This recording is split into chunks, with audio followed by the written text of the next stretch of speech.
O'qu degan ilohiy farmonning hikmati bilan avval bir harf o'qing. Andin bir xat, bir jumla, andin bir kitob o'qing. To'xtamay o'qing. O'zingizni ham o'zgalarni o'qing. Yana davomli o'qing. Osmon zaminni, zaminning ustini va ostini, dengiz okeanni o'qing. Koinotdagi barcha mavjudotning sirlari uchun izchil o'qing.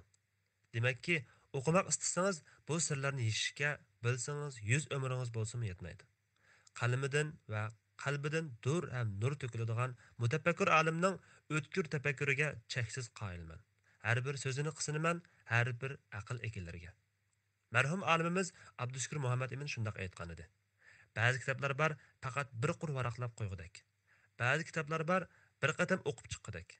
Yana shundoq bir kitoblarmi borki, o'zingga bir umr hamroh qilgudek.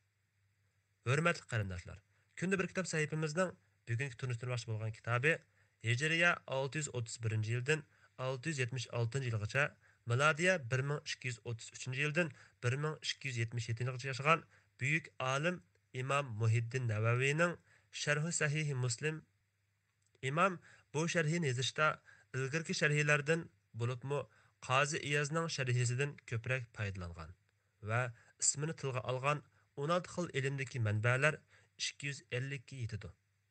İmam Navaviy bu asriga intayin qimmatli bir muqaddima yozgan bo'lib, uningda bu sharhiga aloqador mazmunlarni bayon qilgan. Andin bir qancha paragrafda Sahih Muslim raviylarining ahvoli, hadis ilmiga aloqador masalalar ustida to'xtalgan. Andin İmam Muslim bilan orliqidagi ustozlarining tarjimalarini bayon qilgan va Sahih Muslimni munosib bablarga ayirib, bablarga ism qo'ygan. Raviylarning tarjimalarini ishonchlik darajasini berish bilan billa ismlarni zir zabar bilan aniq qilib bekitgan. Hadislardan ilinadigan ilmiy mazmunni gohida ixcham, gohida tafsili yozgan. Har bir qarashni o'z egisiga nisbat bergan. Ba'zida o'qirmanni o'zining boshqa asarlariga murojaat qilishga buyurgan. Olimlar birdek ijmo qilgan masalalarni tilga olgan va notunish so'zlarni izohlagan. Bu ixcham sharh ba'zi nashrda 18 tomda besilgan.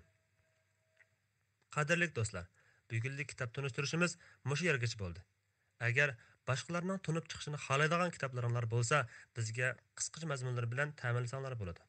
Yoki o'zinglar xabardor bo'lmoqchi bo'lgan kitoblarning aniq ismini inkas bo'limiga qoldirishlarini so'raymiz. Mazmunlarimizdan vaqtida xabardor bo'lishni xohlaydigan qarindoshlarimizning bu qanrimizga agishib qo'yishingizlarni, boshqalarga ham tavsiya qilishingizlarni so'raymiz. Qimmatli taklif fikrlaringiz bo'lsa, aymag'aysizlar. Rahmat.